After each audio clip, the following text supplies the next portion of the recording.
আসসালামু আলাইকুম, welcome back to my channel Sinthia C corner. তো ফ্রেন্ডস, আজকে আপনাদের জন্য নিয়ে আসলাম খুবই ইউনিক একটা রেসিপি।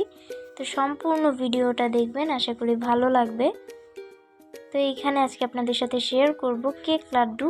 তো নামটা ভীষণই ইউনিক লাগছে, চলুন রেসিপিটাও দেখে নেওয়া যাক। এটা কিন্তু খেতে ভীষণ মজা হয়ে থাকে। তো এখানে আমি চকলেট ক্রিমের সাথে কিন্তু কেকের গুঁড়া ব্যবহার করে নিচ্ছি। এখানে চকলেট কেকটাকে আমি এইভাবে গুঁড়া করে ক্রিমের মধ্যে দিচ্ছি। এখানে রয়েছে খুবই মজাদার একটা চকলেট গানাশ, তার সাথে অল্প একটু ক্রিম নিয়ে আমি এটা বিট করেছি, তাতে কিন্তু অনেক মজাদার একটা চকলেট ক্রিম তৈরি হয়ে গেছে। আর এরপরে কিন্তু আমি এখানে আরও পরিমাণে হোয়াইট চকলেট ব্যবহার করব। তো এই কাজটা সম্পূর্ণ আমি কেকের গুঁড়ার সাথে আর চকলেট অ্যান্ড ক্রিম দিয়ে কিন্তু করে ফেলেছি। এটা কিন্তু খেতে অনেক অনেক বেশি মজার হয়ে থাকে। তো এই সিম্পল একটা রেসিপি কিন্তু অনেক বেশি ইউনিক, তাই না? এর আগে হয়তো কেউই এটা ট্রাই করেনি। তো আমি খুবই ডিফারেন্টভাবে এটা ট্রাই করে দেখলাম। আশা করি আপনাদেরও ভালো লাগবে, অবশ্যই আপনারাও ট্রাই করে দেখবেন এটা।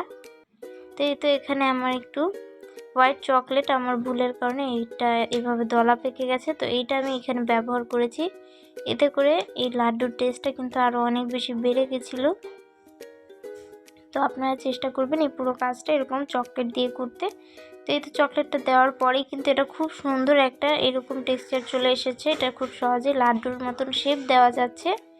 তো এটা আমি লাড্ডুর শেপ দিয়ে এরপরে গুঁড়া দুধের মধ্যে কিন্তু এটা ভালোভাবে মিশিয়ে নিচ্ছি, এতে করে এটা দেখতেও ভীষণ সুন্দর লাগছে। তো এটার যখন আমি পিকচার আপলোড করেছি, এটা দেখে কিন্তু কেউই এটার নাম বলতে পারেনি। অনেকেই বলেছে লাড্ডু, তবে এটা অ্যাকচুয়ালি কিসের লাড্ডু সেটা কিন্তু কেউ ধরতে পারেনি। তো অবশেষে ভিডিওটা দিয়ে দিলাম। আপনারা অবশ্যই কমেন্ট করে জানাবেন, ভালো লাগলে অবশ্যই ভিডিওতে লাইক করে দেবেন। আর আমাদের পাশে থাকতে আমাদের চ্যানেলটি সাবস্ক্রাইব করে আমাদের পাশে থাকবেন। দেখা হচ্ছে নেক্সট ভিডিওতে। সে যদি ভালো থাকবেন, সুস্থ থাকবেন।